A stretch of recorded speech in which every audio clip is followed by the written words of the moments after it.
नमस्कार, किसान समाचार में आपका स्वागत है। मैं हूं नदीम अंसारी। शुरुआत करते हैं खास खबरों के साथ। मनरेगा पर पूछे गए सवाल के जवाब में कृषि मंत्री नरेंद्र सिंह तोमर ने कहा, पिछले साल मनरेगा के तहत हुआ है रिकॉर्ड मानव दिवस का सृजन, कामगारों को मिला है रोजगार।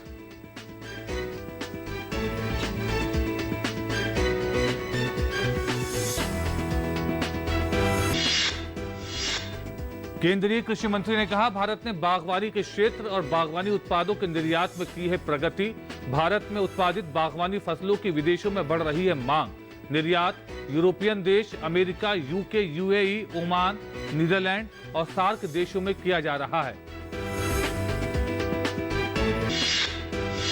केंद्रीय मंत्री नितिन गडकरी आज भारत का पहला सीएनजी ट्रैक्टर करेंगे लॉन्च। किसानों को ईंधन की लागत पर सालाना लगभग 1 लाख रुपए की होगी बचत। डीजल और पेट्रोल चालित वाहनों की तुलना में सीएनजी वाहनों का औसत माइलेज भी है बेहतर। राष्ट्रीय मधुमक्खी पालन एवं शहद मिशन को 500 करोड़ रुपए के आवंटन को दी स्वीकृति। कृषि और गैर कृषि परिवारों के लिए आमदनी और रोजगार संवर्धन है इसका उद्देश्य। मधुमक्खी पालन के माध्यम से महिलाओं का भी हो रहा है सशक्तिकरण।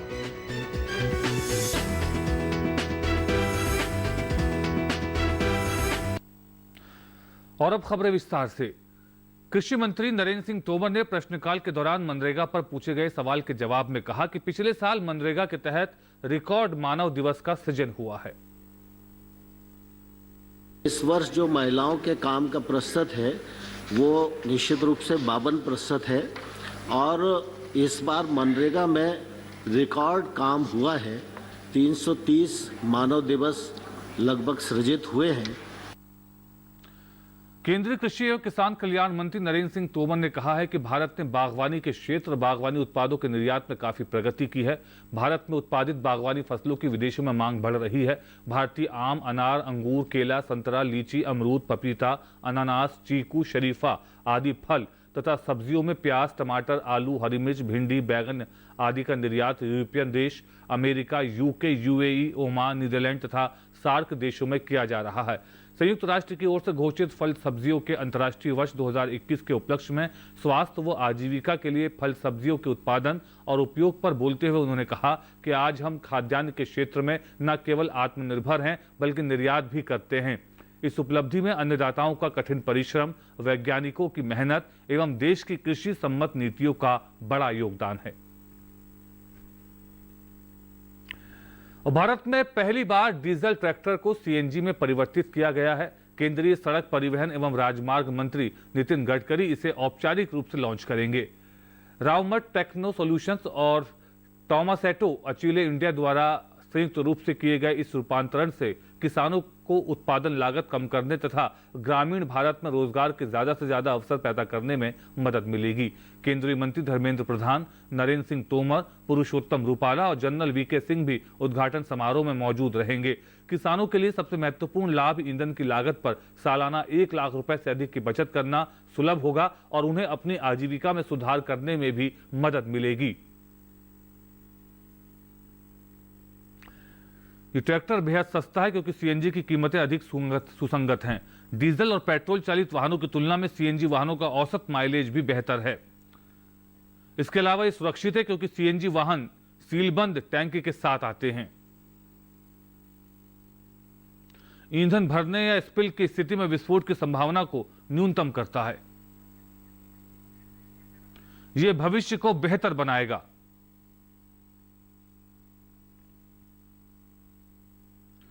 1 करोड़ 20 लाख वाहन प्राकृतिक गैस द्वारा ही होते हैं संचालित।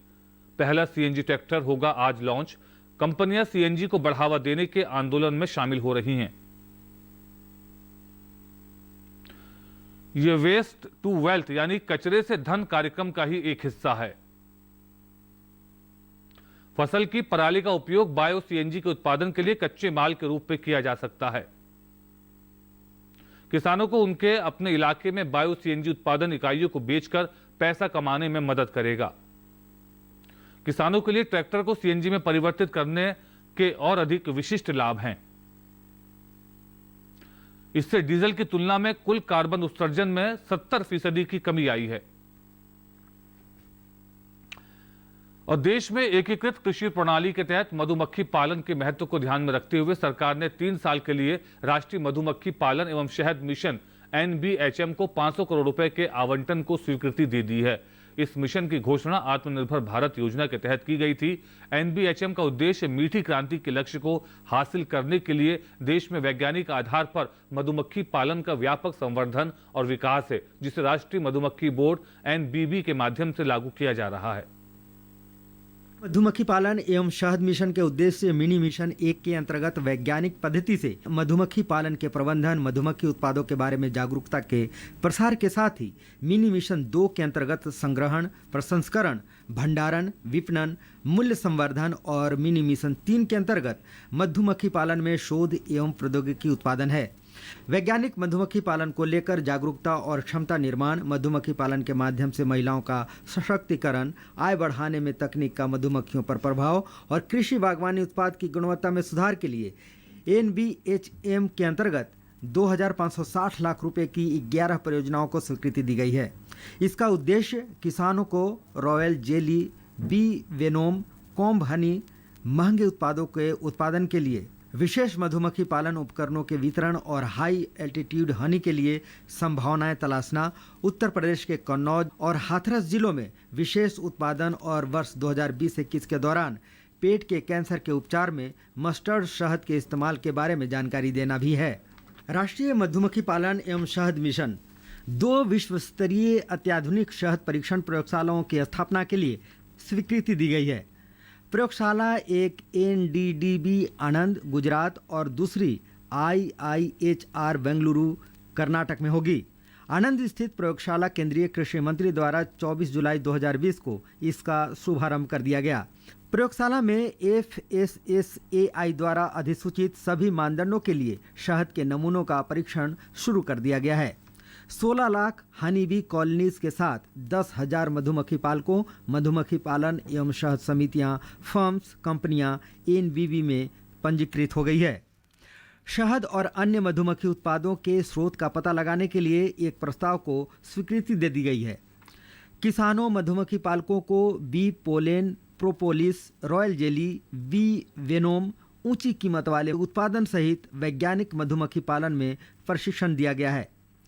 बिहार, उत्तर प्रदेश, मध्य प्रदेश, राजस्थान और पश्चिम बंगाल राज्यों में मधुमक्खी पालकों, शहद उत्पादकों के 5 FPO बनाए गए हैं। शहद उत्पादन 76,150 मीट्रिक टन 2013-14 से बढ़कर 1,20,000 मीट्रिक टन 2019-20 हो गया है, जो 57.58% बढ़ोतरी है। शहद का निर्यात 28,378.42 मीट्रिक टन से बढ़कर 59,536.74 मीट्रिक टन 2019-20 हो गया है, जो 109.80% बढ़ोतरी है। रोल मॉडल के रूप में 16 एकीकृत मधुमक्खी पालन विकास केंद्रों IBDC की स्थापना की गई है। इनमें से हरियाणा, दिल्ली, बिहार, पंजाब, मध्य प्रदेश, उत्तर प्रदेश, मणिपुर, उत्तराखंड, जम्मू और कश्मीर, तमिलनाडु, कर्नाटक, हिमाचल प्रदेश, पश्चिम बंगाल, त्रिपुरा, आंध्र प्रदेश और अरुणाचल प्रदेश राज्यों में एक एक केंद्र की स्थापना की गई है। मधुमक्खी पालन की भूमिका और वैज्ञानिक मधुमक्खी पालन को अपनाने के बारे में जागरूकता का प्रसार किया गया है। मधुमक्खी पालन एक कृषि आधारित गतिविधि है जो एकीकृत कृषि व्यवस्था के तहत ग्रामीण क्षेत्रों में किसान, भूमिहीन मजदूरों द्वारा की जा रही है। फसलों के परागण में मधुमक्खी पालन खासा उपयोगी है, जिससे कृषि आय में बढ़ोतरी के माध्यम से किसानों, मधुमक्खी पालकों की आय बढ़ रही है और शहद और bee wax, bee pollen, propolis, royal jelly, bee venom महंगे मधुमक्खी उत्पाद उपलब्ध हो रहे हैं। भारत की विविधतापूर्ण कृषि जलवायु मधुमक्खी पालन, शहद उत्पादन और शहद के निर्यात के लिए व्यापक संभावनाएं और अवसर उपलब्ध कराती है। कृषि राज्य मंत्री कैलाश चौधरी ने प्रश्नकाल के दौरान कहा कि कृषि को लेकर जो 3 कानून आए हैं वो किसानों की आय दोगुनी करने की दृष्टि से आए हैं। प्रधानमंत्री जी की इच्छा है कि पूरे देश के अंदर किसानों को, चाहे वो पानी की दृष्टि से हो, चाहे विद्युत की दृष्टि से हो, वो हर सुविधा उपलब्ध करवाना, जिससे कि किसान को लाभ मिले और किसान की इनकम बढ़े। तो मेरा ये कहना है कि किसान के लिए नरेंद्र मोदी जी की सरकार ने जो काम किया, और उसी तरह ये जो आज कृषि के 3 कानून जो आए हैं, बिल आए हैं, ये भी किसान की इनकम को बढ़ाने के लिए किए गए हैं। तो कुल मिलाकर प्रधानमंत्री जी की सोच है कि किसान की इनकम बढ़ाने के लिए वो हर समय प्रयास किया जाए। जो भारत सरकार है वो कर रही है और आगे भी निश्चित रूप से किसानों के हित के लिए क्वेश्चन। भारत की परंपरागत चिकित्सा की प्रतीक यूनानी चिकित्सा पद्धति को बढ़ावा देने और आमजन तक सस्ती और सुलभ चिकित्सकीय सुविधाएं पहुंचाने के लिए भारत सरकार ने एम्स की तर्ज पर राष्ट्रीय यूनानी चिकित्सा संस्थान खोलने की शुरुआत की है। देश में यूनानी शिक्षा, शोध और अनुसंधान को बढ़ावा देने के लिए आयुष मंत्रालय द्वारा हर साल की भांति इस बार भी दिल्ली स्थित विज्ञान भवन में विश्व यूनानी दिवस मनाया गया। पेश है हमारे संवाददाता ओपी यादव की ये खास रिपोर्ट। यूनानी विद्वान हकीम अजमल खान की जयंती पर हर साल 11 फरवरी को विश्व यूनानी दिवस मनाया जाता है। इसी क्रम में नई दिल्ली स्थित विज्ञान भवन में यूनानी दिवस 2021 एवं राष्ट्रीय सम्मेलन का आयोजन किया गया। सम्मेलन में बोलते हुए केंद्रीय मंत्री किरण रिजिजू ने कहा कि कोरोना काल में भारत की परंपरागत चिकित्सा पद्धति ने देश और दुनिया को जड़ी बूटी प्रदत्त इम्यूनिटी के जरिए जीवन देने और नई जिंदगी जीने का मंत्र दिया है।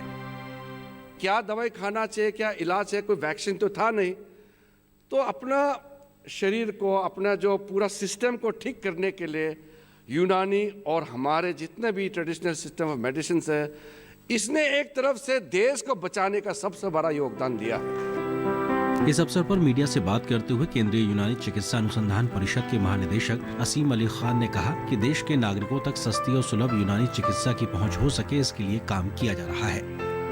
हम जोड़ने की पूरी कोशिश कर रहे हैं और जोड़ भी रहा है और सारे लोग उससे कल्चरली भी एसोसिएटेड हैं और सारे लोग उसको लेते भी आए हैं। और मेरे ख्याल से तमाम घरों के अंदर अगर आप देखेंगे तो आयुष पद्धतियों का इस्तेमाल बहुत अच्छे लेवल के ऊपर हो रहा है। और जो हमारी कंपनियां हैं, अब हिंदुस्तान के अंदर बहुत अच्छी कंपनियां हो गई हैं और आयुष की दवाओं को बनाया जा रहा है। इस अवसर पर मीडिया से बात करते हुए हमदर्द चिकित्सा विज्ञान और अनुसंधान संस्थान के महानिदेशक डॉक्टर GM काजी ने कहा कि भारत की पौराणिक चिकित्सा की प्रतीक यूनानी पद्धति आज देश में प्रधानमंत्री के आत्मनिर्भर भारत की संकल्पना को साकार करने का महत्वपूर्ण माध्यम बन रही है। Modern medicine is not the final. ये नहीं है कि भाई मॉडर्न मेडिसिन में हर एक चीज़ की जो है दवाई हमें मिल सकती है, इसलिए हम वापस जा रहे हैं ट्रेडिशनल मेडिसिन में और उसकी तरफ डीपली देख रहे हैं कि कैसे हम इसमें उसका फ़ायदा उठा सकें, लाभ कैसे उठा सकें। तो इसलिए मैं ये बताऊंगा कि इसकी एजुकेशन, इसकी रिसर्च, इसके डेवलपमेंट बहुत ज़रूरी है। गौरतलब है कि भारत सरकार देश के शहरों के साथ साथ गांवों में यूनानी चिकित्सा पद्धति को बढ़ावा देने के लिए लगातार प्रयास कर रही है। इसी क्रम में गाजियाबाद में एम्स की तर्ज पर 340 करोड़ रुपए की लागत से बनने वाले राष्ट्रीय यूनानी चिकित्सा संस्थान की आधारशिला रखने जैसे कई महत्वपूर्ण काम किए गए हैं ताकि इस क्षेत्र में चिकित्सा शिक्षा, शोध और अनुसंधान को बढ़ावा दिया जा सके। भारत की परंपरागत चिकित्सा पद्धतियों में से यूनानी चिकित्सा पद्धति का न केवल महत्वपूर्ण स्थान रहा है, बल्कि कोरोना जैसी महामारी के दौर में कोविड-19 की बीमारी से देश और दुनिया के लोगों को बचाने में इस चिकित्सा पद्धति ने काफ़ी रोल भी निभाया है। यही वजह है कि आज संयुक्त राष्ट्र जैसी संस्थाओं ने न केवल भारत की परंपरागत चिकित्सा पद्धति को महत्वपूर्ण माना है, बल्कि पूरी दुनिया के लिए जीवनदायिनी के तौर पर इसे स्वीकृति भी दी है। मेरे सहयोगी कैमरामैन अनिल कुमार के साथ मैं OP Yadav, DD news, Delhi. Bharat के बंदरगाह, शिपिंग एवं जलमार्ग मंत्रालय द्वारा आगामी 2 से 4 मार्च को मैरीटाइम इंडिया समिट 2021 का आयोजन किया जा रहा है। सम्मेलन का उद्घाटन प्रधानमंत्री नरेंद्र मोदी करेंगे। भौतिक और आभासीय रूप से आयोजित होने जा रहे सम्मेलन में चीन को छोड़कर दुनिया भर के 56 समुद्री देशों को आमंत्रित किया गया है। इस सम्मेलन के आयोजन से एक और जहां समुद्री यातायात और परिवहन का बाजार बढ़ेगा, वहीं किसानों के लिए भी कृषि उत्पादों के सुगम परिवहन की सस्ती सुविधा सामने आएगी। India maritime summit 2 March two 4 मार्च के बीच में आयोजित हो रही है और देश के प्रधानमंत्री आदरणीय मोदी जी समिट को इनॉग्रेट करेंगे। 20,000 कुल मिला के डेलीगेट्स उसमें पार्टिसिपेंट करेंगे। 24 कंट्रीज़ पार्टनर कंट्री के रूप में हमारे साथ काम करेंगे और 400 जैसे प्रोजेक्ट है, ये सब प्रोजेक्ट देखेंगे, उसके संदर्भ में बातचीत करेंगे, उसके संदर्भ में अपनी अपॉर्चुनिटी देखेंगे। मैं मानता हूँ कि मैरीटाइम समिट देश के मैरीटाइम सेक्टर में बहुत महत्वपूर्ण साबित होगी। जनजातीय मामलों के सचिव आर सुब्रमण्यम ने कहा है कि इस बार जनजातीय मामलों के बजट को तकरीबन 37% बढ़ाया गया है। उन्होंने बताया कि जनजातीय लोगों की शिक्षा में बढ़ोतरी के लिए कई प्रयास इस बजट पर देखने को मिलेंगे, तो विभिन्न मंत्रालयों की मदद से इन लोगों के जीवन स्तर को सुधारने के प्रयास इस बजट पर देखने को मिलेंगे। जनजातीय मामलों के सचिव आर सुब्रमण्यम ने बुधवार को 2021-22 के जनजातीय मामलों के बजट की विशेषताएं पत्रकारों से साझा की। उन्होंने बताया, एकलव्य मॉडल निवासी स्कूल की संख्या 750 करने का लक्ष्य है। उन्होंने कहा कि इसके लिए राशि भी बढ़ाई गई है। आर सुब्रमण्यम ने बताया कि लेह में केंद्रीय यूनिवर्सिटी की स्थापना का भी प्रस्ताव है। Starting of Ekalavya model schools. As you know, this has been the most important flagship program of this ministry for the last few years. The budget has allowed increase of the investment per school from 20 crores to 38 crores, almost doubling the investment. And in the difficult areas, which are hilly, it has been raised from 20 to 48 crores. So there is a more than double investment. जनजातीय मामलों के सचिव are Subramaniam ने कहा कि इस बार budget पिछले वर्ष 5,508 करोड़ की तुलना में तकरीबन 7,524 करोड़ रुपए बढ़ाया गया है, जो कि तकरीबन 37% बनता है। इसके अलावा उन्होंने कहा कि एक देश एक राशन कार्ड से प्रवासी जनजातीय लोगों को काफी सुविधा मिली है। The total allocation has now reached 78,256. It's never before this sort of a huge increase, and we thank the Ministry of Finance for this. So because the increase is more than 50% of the STC budget of the last financial year. And if you really look at it, if you disaggregate this growth, the growth has happened in the Ministry of Rural Development, Ministry of Food and Public Distribution, of course Tribal Affairs, and then drinking water and sanitation, there has been a big increase. केंद्र सरकार जनजातीय लोगों के विकास के लिए कृत संकल्प है। यही वजह है कि STC नामक एक फंड भी बना हुआ है। इस फंड का उपयोग जनजातीय लोगों के लिए विभिन्न मंत्रालयों के द्वारा किया जाता है, ताकि ये लोग विभिन्न क्षेत्रों के माध्यम से अपना विकास कर सकें। Vikramjit Singh, DD news, Delhi. भारतीय अर्थव्यवस्था में कृषि एवं पशुपालन का विशेष महत्व है, जो किसानों के लिए खेती के साथ अतिरिक्त आमदनी का महत्वपूर्ण जरिया भी है। सकल घरेलू कृषि उत्पाद में पशुपालन का 28-30% का योगदान सराहनीय है, जिसमें दुग्ध एवं ऐसा उत्पाद है जिसका योगदान सर्वाधिक है। भारत में विश्व की कुल संख्या का 15% गायें एवं 55% भैंसें हैं और देश के कुल दुग्ध उत्पादन का 53% भैंसों और 43% गायों और 3% बकरियों से प्राप्त होता है। भारत लगभग 121.8 मिलियन टन दुग्ध उत्पादन करके विश्व के में प्रथम स्थान पर है, जो कि एक मिसाल है, और उत्तर प्रदेश इसमें अग्रणी है। ये उपलब्धि पशुपालन से जुड़े विभिन्न पहलुओं जैसे मवेशियों की नस्ल, पालन पोषण, स्वास्थ्य एवं आवास प्रबंधन इत्यादि में किए गए अनुसंधान एवं उसके प्रचार प्रसार का परिणाम है। लेकिन आज भी कुछ अन्य देशों की तुलना में हमारे पशुओं का दुग्ध उत्पादन अत्यंत कम है और इस दिशा में सुधार की बहुत संभावनाएं हैं। उत्तर प्रदेश के मुख्यमंत्री योगी आदित्यनाथ ने लखनऊ में स्वामित्व योजना के अंतर्गत 11 जनपदों के 1001 ग्रामों के 1,57,244 लाभार्थियों को ग्रामीण आवासीय अभिलेख घरौनी का ऑनलाइन वितरण किया। इससे राज्य के ग्रामीण क्षेत्रों के निवासियों को उनकी संपत्ति का मालिकाना हक दिलाने और उन्हें आर्थिक रूप से सशक्त बनाने में मदद मिलेगी। साथ ही इस मौके पर ऑनलाइन डिजिटल खसरे का शुभारंभ किया गया। इस मौके पर मुख्यमंत्री योगी आदित्यनाथ ने कहा कि राजस्व विभाग के कारण उत्तर प्रदेश स्वामित्व योजना लागू करने में अग्रणी राज्य बना है। स्वामित्व योजना कोरोना कालखंड में आप सब जानते हैं 24 अप्रैल 2020 को इस योजना का शुभारंभ किया गया है और तब से लेकर के प्रदेश ने जो कार्य किया है ये बहुत उल्लेखनीय है कि पहले दिन से ही उत्तर प्रदेश ने जो छलांग लगाई है, पूरे देश के अंदर पहले स्थान पर इस पूरे कार्यक्रम और पूरी योजना के साथ उत्तर प्रदेश जुड़ा हुआ है। मैं इसके लिए राजस्व विभाग की पूरी टीम को, राजस्व परिषद से जुड़ी हुई पूरी टीम को इसके लिए हृदय से धन्यवाद देता हूं, बधाई भी देता हूं।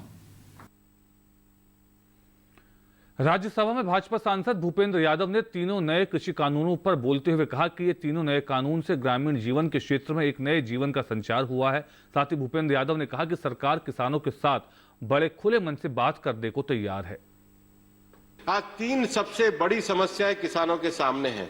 उनका उत्पादन बढ़े, उनका भंडारण बढ़े और उसका प्रसंस्करण हो। ये तीनों चीजें ऐसी हैं जिसमें आज किसानों को हमें एक नए कानून देने की आवश्यकृता है। इन तीनों विषयों को अगर हम आगे बढ़ाने का काम करेंगे तो देश और गांव की समृद्धि आ सकती है।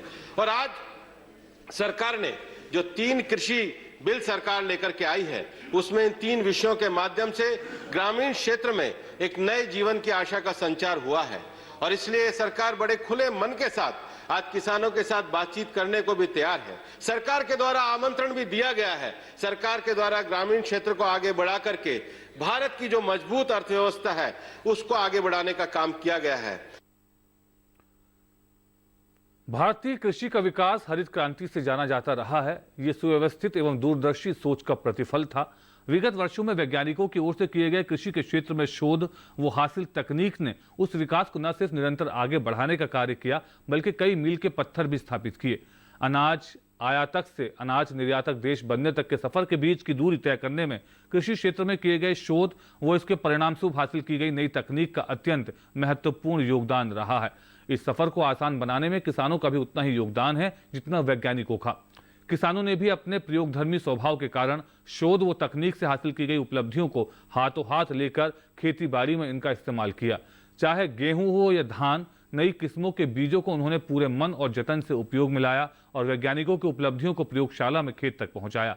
हकीकत तो यह है कि शोध एवं तकनीक के बूते हासिल की गई उपलब्धियों के कारण ही किसान साल दर साल पैदावार बढ़ाने में सक्षम हो पा रहे हैं। भारतीय कृषि अनुसंधान परिषद अपने सभी संस्थानों के माध्यम से विभिन्न फसलों के लिए पंचवर्षीय योजना तैयार करता है।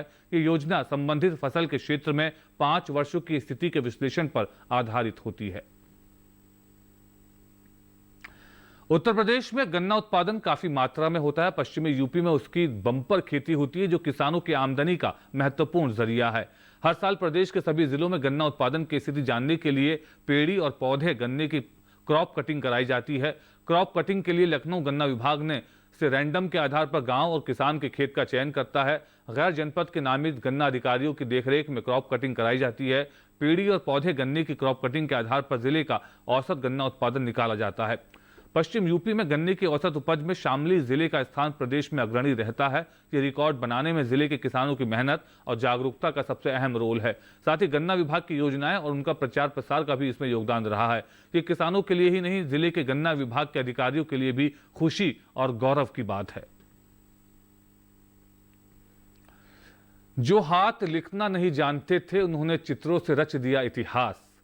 12 साल की उम्र में शादी, गरीबी की मार अलग, घरों में काम करने वाली दुलारी ने खुद नहीं सोचा था कि उनका संघर्ष उन्हें पद्मश्री दिलाएगा। 54 साल की दुलारी ने नामुमकिन को मुमकिन कर दिखाया। बनी की दुलारी देवी बेहद गरीब परिवार से आती हैं। गरीबी और मुसीबतों ने इन्हें तोड़ने की बहुत कोशिश की, लेकिन दुलारी दोगुनी ताकत के साथ उठ खड़ी हुई। जी हाँ, बिहार के मधुबनी जिले के रांटी गांव की रहने वाली दुलारी देवी का जन्म ही अभावों और गरीबी के बीच हुआ। राजनगर प्रखंड की दुलारी देवी बेहद ही गरीब मल्लाह परिवार में जन्मी थी। माता पिता ने 12 साल की उम्र में उनका विवाह कर दिया। 7 जन्मों के बजाय दुलारी देवी 7 साल में ही ससुराल से मायके वापस आ गईं, और वो भी 6 महीने की बेटी की मौत के गम के साथ। पढ़ी लिखी नहीं थी तो क्या करती, लेकिन कहते हैं कि अगर औरत हिम्मत ना छोड़े तो बहुत कुछ कर दिखाती है।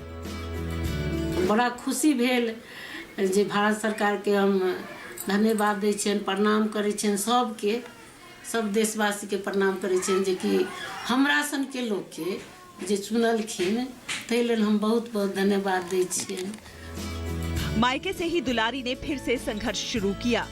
घरों में झाड़ू पोछा लगाकर कुछ आमदनी हो जाती थी। दुलारी का जीवन चल रहा था, लेकिन नसीब में कुछ और ही था। हाथों में पोछे की जगह कूची ने ले ली, और इसके बाद मधुबनी पेंटिंग बनाने का जो सिलसिला दुलारी ने शुरू किया, वो आज तक नहीं रुका। हाथों में ऐसा जादू कि एक वक्त पूर्व राष्ट्रपति APJ अब्दुल कलाम ने भी दुलारी की तारीफ की थी। किस्मत कब किसे किस मोड़ पर लाकर खड़ा कर दे कौन जाने। और यही दुलारी के साथ हुआ। अपने ही गांव में मिथिला पेंटिंग की मशहूर आर्टिस्ट कर्पूरी देवी के घर दुलारी को झाड़ू पोछा करने का काम मिल गया। खाली समय में दुलारी अपने घर आंगन को ही माटी से पोतकर लकड़ी के ब्रश बनाकर मधुबनी पेंटिंग करने लगी। भारत सरकार ने मधुबनी जिले के राठी गांव की रहने वाली मिथिला चित्रकला की कलाकार दुलारी देवी का चयन पद्मश्री अवार्ड के लिए किया है। अब मार्च में उन्हें ये पुरस्कार राष्ट्रपति दिल्ली में प्रदान करेंगे। 10 बजे जे मंत्रालय से फोन केलखिन तो कहलखिन जे अहाँ के पद्मश्री मिला तो हम कहलिए हाँ लोग सब बजे छलखिन है तो हमरा बड़ खुशी होइए। तो कहलखिन ठीक है जे कि अहाँ के सूचना दऽ देलहुँ है अहाँ के जे मार्च में फिर बजायल जायत। 2-3 बेर फोन केलथि जे बहुत धन्यवाद दै छी अहाँ के, बहुत सफलता भेटल जे अहाँ के मेहनत के फल भेट गेल। लंबे संघर्ष के बाद दुलारी देवी को ये मुकाम हासिल हुआ है। दुलारी की पेंटिंग के पात्र रामायण से लेकर मिथिला संस्कृति, लोक पर्व, पर्यावरण और सामाजिक विषय होते हैं। आम जनजीवन में जो वो देखती हैं, उन्हीं विषयों पर वो पेंटिंग बनाती हैं। बेटी बचाओ बेटी पढ़ाओ विषय पर भी उन्होंने पेंटिंग बनाई है। ये गर्व की बात है कि बेहद गरीब परिवार से आने वाली दुलारी देवी ने अपनी मेहनत के बल पर इस मुकाम को हासिल किया है। मधुबनी से पंकज मिश्रा की रिपोर्ट, डीडी न्यूज। जहां चाहा वहां रहा, दुलारी देवी ने इसे साबित कर दिया। और इसी के साथ किसान समाचार के आज के अंक में फिलहाल इतना ही। हमारी पूरी टीम को दीजिए इजाजत। नमस्कार।